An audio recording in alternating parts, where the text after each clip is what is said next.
Como é que a vida começou? Quando você era criança, é provável que tenha deixado os seus pais surpreendidos com a pergunta: de onde vêm os bebés? O que é que eles responderam?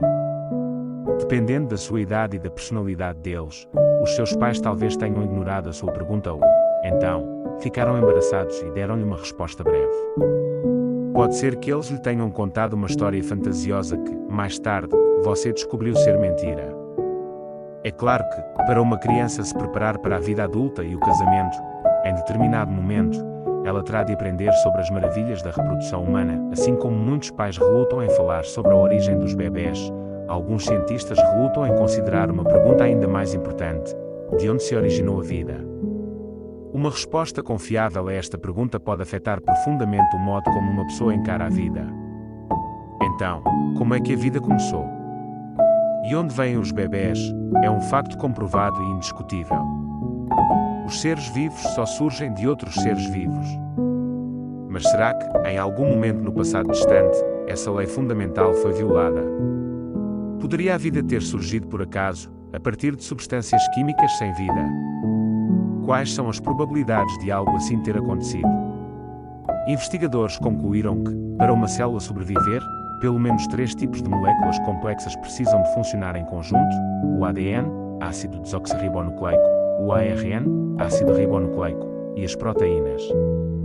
Hoje, poucos cientistas afirmariam que uma célula viva completa se formou repentina e espontaneamente de uma mistura de substâncias químicas sem vida. Portanto, qual é a probabilidade de o ARN e as proteínas se terem formado por acaso?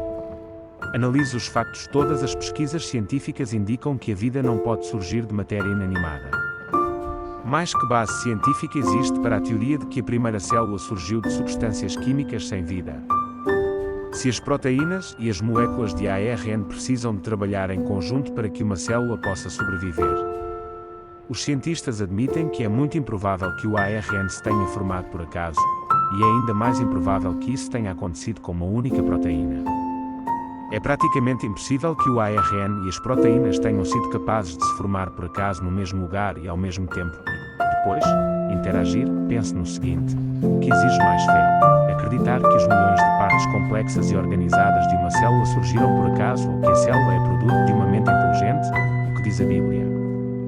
A Bíblia indica que a formação das diferentes partes do corpo, bem como o momento da sua formação, estão como que registadas no livro de Deus. Veja como o rei David foi inspirado a falar sobre isso, dizendo a respeito de Deus: os teus olhos viram-me até mesmo quando eu era um embrião.